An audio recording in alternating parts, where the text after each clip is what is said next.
Hey friends, if the option to pin to start menu is not working or grayed out on your system, then please watch this video. I will guide you to the resolutions. So if you actually search for some app, let's say WhatsApp, and right click on it, you'll find that there may be an option called pin to start menu, pin to start. But if this is not existing, then here's what you can do.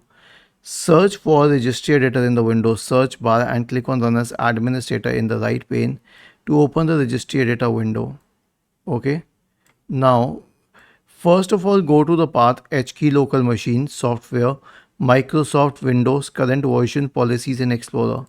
In the right pane, you will find an entry named no change start menu. Now, I don't find this one. So I'll create it, right click, new, Devo 32-bit value, and I'll name it this one, just that.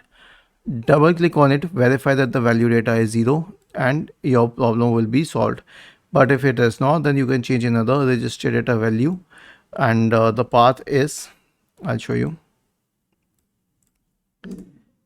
HKey local machine, software, Microsoft Windows, current version, policies, and Explorer.